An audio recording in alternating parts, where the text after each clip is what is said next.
Welcome to I Said What I Said. I'm Brad Wakai. That's Tyson Gentry. So we're a little late on this. Now, we're going to not just discuss the United States soccer losing the Gold Cup final to Mexico. We're going to dive into the state of soccer, the future of U.S. soccer as we get ready to move into the World Cup. Now, if you're watching on YouTube, you can see that I got this U.S. soccer banner up here. I'm a big United States soccer fan. I follow everything. I've watched basically every game that I can remember going back here. So I am using Tyson on this episode to kind of gauge the more casual fan, the guy who comes in every 4 years. What does he think about the United States soccer situation? He's going to ask me some questions. And if you're a casual fan, I think those will be good. And if you're a big fan like me, I think this will be good as well. So before we go further, let us know what you think in the comments about the state of U.S. soccer, if you're excited or not for the World Cup. Smash that like button on the way in, and then let's get into this conversation. Because, Tyson, I texted you. I said, United States kicks off in an hour. I'm nervous. I'm excited. I'm whatever. tweaking, And you're I think is what you said. I was tweaking is what I said. And you're like, all right, I'm going to watch this. Because I don't know if you knew the Gold Cup was going on. Maybe you did, maybe you didn't. I mean, I might have seen it, on a different game, or like maybe I was watching tennis or something and it came across the bottom. And then I was like, cool. And then you were like, I'm tweaking. I was like, I'm in. And Tyson watched. So the United States loses a heartbreaker 2-1 to Mexico. It's our arch rival, just a game that you just can't lose. And it's for anybody's side. Like Mexico, if you don't beat the United States, the world's ending over there. If you're the United States, you don't beat Mexico, you're inferior in the soccer world. When you're watching that game, what are your thoughts as you just kind of tune in and you're like, okay, let me throw this on and watch this U.S. soccer team? Well, again, I know nothing. Like I don't want to understate that as far as like the strategy or anything else that goes on in a soccer game. But it was like, are you proud? Like, do you feel a sense of pride maybe? Because what was it? They lost 4 games on the world stage in a row heading into this, and they won 5 obviously to get to this point. They take a lead, and what are you thinking then? Because I'm in my dumb brain, I'm like, USA, let's go. I thought it was going to be tough, especially when they went in their shell.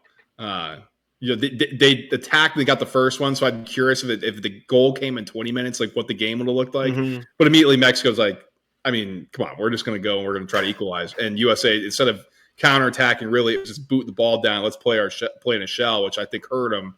But Tyson, that's an interesting question about the pride thing, because coming in, you talked about it, and I think I kind of even texted you.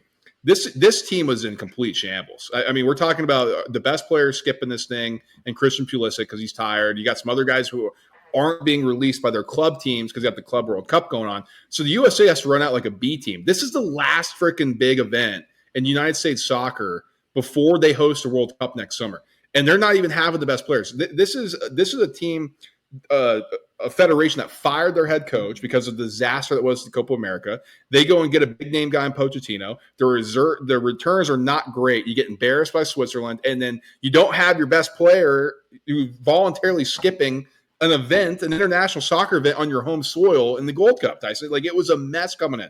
With that said, the way this team kind of bound together, fought, looked like they cared, it was something that we haven't seen from the men's national team in a while. So that was good. In the back of my head, though, we knew it was the B team. There's a lot of guys out there. I'm like, man, oh, man. I hope that people who are tuning in like you're like, is this really the best we got? Because it's not. And we'll touch on that in the end here. Just looking at this Gold Cup final, I think, Tyson, you text me, possession isn't great here. And that was like, okay, if Tyson's noticing this, then I think we got a lot to discuss here. But it was an interesting final. Like, it just felt like, you didn't have the ball, you can't win the game. I don't know anything, but it seems like to score goals, having the ball is good. But so you proud of the way the team fought, the resilience maybe hasn't been, shown for a while.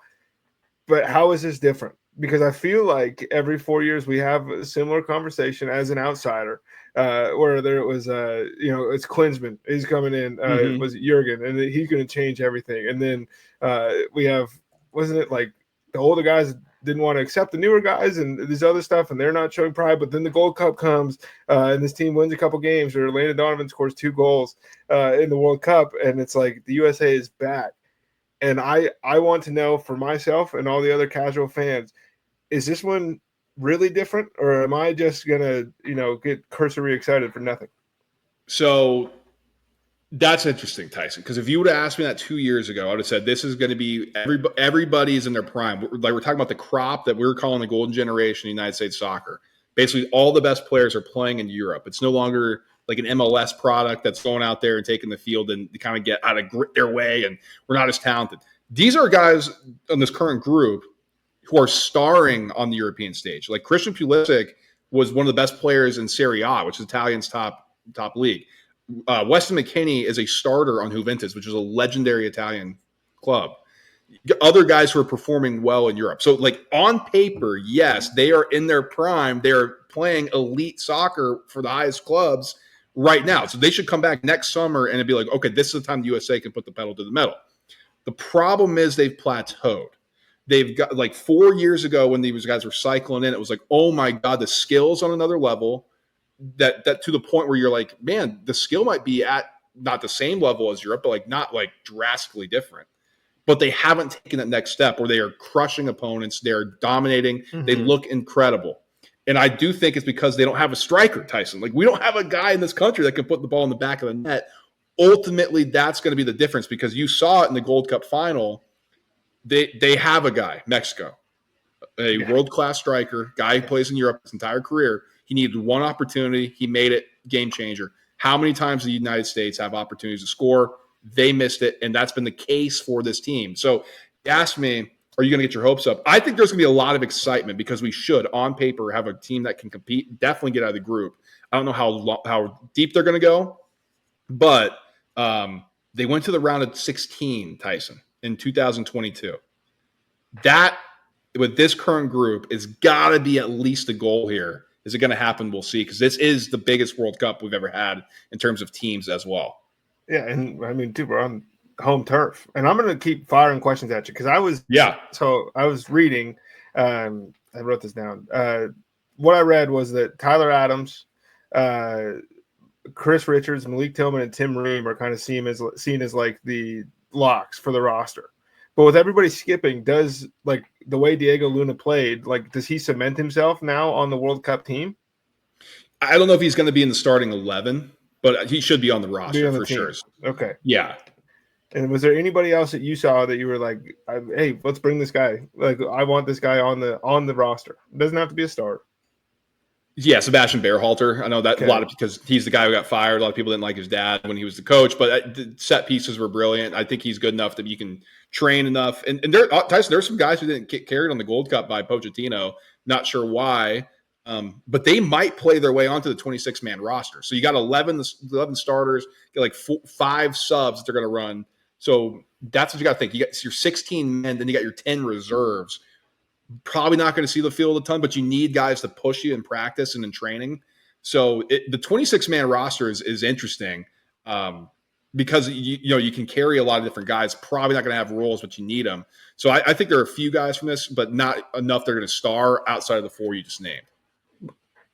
The flip side of that, though, is that these guys get the experience of playing in an event like this that they might have otherwise not. And how does that translate to September when it's time for them all to reconvene, right? Because it's September is the start of the tune-ups.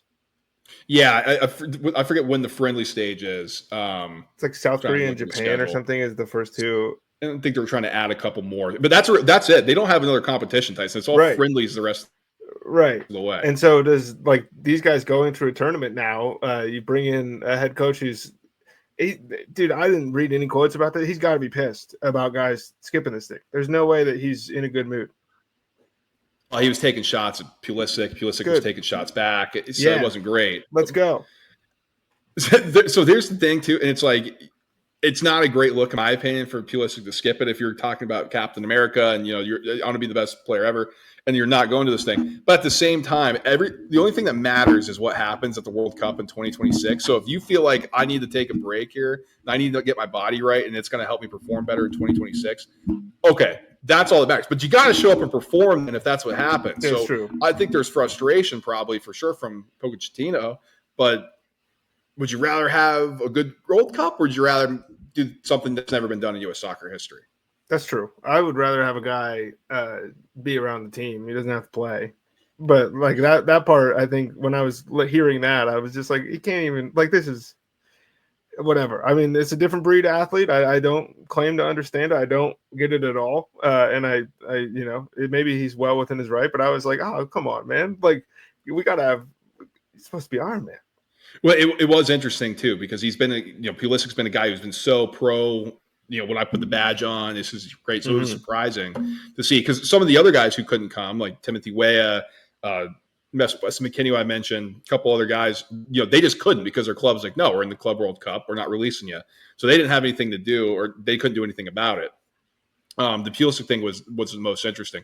But as we're looking at the big picture here, and we got the state of the U.S. soccer, Tyson, these guys are going to have to gel like now. Now, the good thing is they've been playing together for a long time. It just haven't been playing in Pochettino's system. So what does that look like? You mentioned the September window. You got the friendly against Korea and Japan, like you said. What does that look like? That has to be wins, in my opinion. You have to beat South Korea. You have to beat Japan. Maybe that's just the hubris of the American talking about soccer here. Japan doesn't have a better team than the United States. Korea has a guy. The United States, if they want to do something in this tournament, they have to win both those games. Like, there's just no ifs, ands, or buts about it. I mean, yeah, it would be electric if they made a run. I mean, I don't think anybody is under it. I mean, by the time the World Cup rolls around, I'll get there. I'll be like, we're going to win this whole thing. Like, everyone else sucks at this sport that I don't understand. But I think that no rational person right now is thinking like they're going to win the World Cup. But if this team could make a run, that would be awesome. And who would be like – I think Malik Tillman is like super cool. That was my main takeaway from watching that game. I was like, I like this guy. What's the vibe on him in the soccer world? Do people like him? He's a young guy. He's German and American. Was playing at Bayern Munich on their youth academy, which is the giant of Germany. Got sent out on loan. Now he's getting transferred to Bayer Leverkusen. So he's going to play more for a team that's actually good, develops a good developmental club, a team that's won the Bundesliga, Tyson. So I think he's going to have a starring role over in Germany, which is interesting. And there's a lot of guys who are making transfers or getting transferred or getting sent on loan to different clubs where they're actually going to have playing time. Because sometimes if you go out, and there's a risk if you go from MLS to Europe, where in MLS you're probably one of the better players, you're going to be on the field, and you need to be playing, right? That's like one of the big things. Whereas you go to Europe, and it's happened to a few of the players, sometimes you're sitting on the bench and you don't play, and you're not going to be sharp and ready for game action if you're not playing games. So there are loans coming, and there's transfers where guys who are on the bench are going to go to situations where they can play. The hope is that by the time that their club season's over and they roll into the summer window, they have played enough that they're razor sharp when they go into this, and that's what everybody's hoping for. So you mentioned the Tillman, which is a popular name right now. There's a lot of guys and a lot of people in the United States keeping their eye on this transfer window, and they're like, okay, where are guys going? Are they going to situations they can play? Because I think that's important. Yeah. So you're proud of the team. Vibes are high. Are you bought in, or are you still hesitant?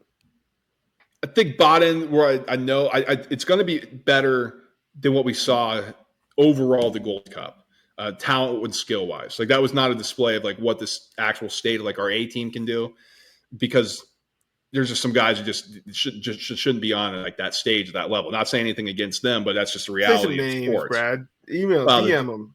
The left and right backs, dude. Like Freeman, oh man, and then 𝐼𝐸, that was just not pretty that entire tournament. But bought into the point where I think they can get out of the group. And a lot of people are like, they're not getting out of the group. I don't think that's possible. I think they're going to get out of the group. I think they're going to compete with whoever they play in the first round after the group stage. Do I think they're going to go to the round of 8, make it to the quarters, furthest they've ever gone? I'm not bought in on that yet, but I do think they're going to get out of the group stage, and when that happens, by that time we're going to see pretty much like the best version of this team, and I think that could be enough to do noise. Put it on the calendar. A year from, like, before the World Cup next year, I'm going to be able to replay this clip, and you're going to have them in the semis. Well, it'd be interesting to see the draw, because this is the biggest tournament. Most teams ever, of course, they're coming here, North America, and they're going to make that happen in this manner. I am fascinated to see what this draw is. United States, Mexico, Canada already qualified. Japan's qualified. We got some other guys that are already starting to punch their ticket. Got the Euro qualifiers, things like that. We already know some of those teams that are in, other people fighting for it. Tyson, when they get to that drawing stage, we see where the United States is grouped in. It'll be curious. And then normally the top 2 advance. I think we're going to have some lucky losers in the groups that are going to be able to play their way in. So this will be kind of a mess. Talking yourself into it already. We'll see. Hey, just avoid Germany, Spain, France for now. We can work with that. Portugal's a little scary. Belgium's on their last leg. Brazil's got Ancelotti, but that team's in shambles. Argentina, they might just be zombies by that point, but who knows? You just kind of cross your fingers with the rest of the way. I mean, other than that, you're hoping that you got the team. Hey, I'm in it. U.S. Soccer, the Gold Cup, I'm bought in. All right. Well, so that's the one I ask you then. So did that do it when you flicked it on? You're like, oh, this is interesting. Well, that's like the thing in my head, dude. And that's why I'm just stupid because my whole life I'm like, I didn't play soccer, I didn't watch soccer, and then every 4 years I turn it on. I'm like, this is sweet. This is like fun to watch, And then I have this on. My girlfriend's like, what are you doing? Like, you don't ever do this. And I'm like, hey, this is important. Show some national pride. Stand up for the national anthem. Salute, would you? No, but like that's kind of like where I'm at. I mean, yeah, it was fun, and it would have. I think like scoring so quickly like kept me locked in the entire time. Which is again because I don't understand the strategy of the game, and maybe that's. I was just like, I'm in it now. And then it's tied for a little bit. Then your heart gets ripped out. It was like, of course that was going to happen. But they were a blissful 8 minutes. I'm intrigued by that. All right. So if you're sitting out here, Tyson's going to be wearing the red, white, and blue, of course, right? It's a national pride thing. And I think that's what we're talking about the World Cup, and it's on the home soil. It's not going to be hard to get into it. It's just like you were asking me. Are we doing this just because it's national pride? Or are we doing this because we think this team can go far? We're going to find out in September, Tyson. That's my prediction. We'll see. We'll get a look with all these guys in camp. Okay. Or I think we're going to have some problems. We'll know here in a couple months. I'm excited. I think, as long as the guys who missed issue the country an apology, then I'm ready to roll. Issue Tyson a personal apology. That's what he wants here. I'm gonna read these and be like, I don't like how'd this guy get I don't know who this is. Like, how do this guy send me a letter? All right, it was good talking soccer. We get ramp up next year. Now we're looking far ahead. We're gonna have World Cup things, and if any other news comes out, we're trying to put out a ton of content. So like, subscribe, and share. Subscribe so don't miss a single thing. I know a lot of the audience is football, basketball, but like Tyson said, every 4 years, a lot of you guys I know come over to the soccer side of things. So we'll have you covered next summer. But, we're getting ready to start talking about some football. That's right around the corner. Football, the Open. We have the Open in, was it July 17th? Is that when it starts? Next week, I think we got to do a preview, right? Yeah, because we're at Scottish this week. Yeah, so we're here. The last major in golf, then football time, and then the NBA will do something crazy. Angel Reese is on the cover of 2K26 for the W. Too. Was that? She's on a heater too. Oh, gotcha. I thought you said you meet her. I was like, no, you can't just put that in at the end of the show. That's got to lead one of the episodes. So shout out. Tons of stuff going on. Tons of stuff going on. Smash that like button if you're watching now. Give us a 4-star, 5-star rating if you're listening in podcast form. Share it with a friend. Share it with somebody you don't know. Share it with somebody you hate. Doesn't matter to us. We appreciate the support. And we will talk to you guys when we talk to you. Peace.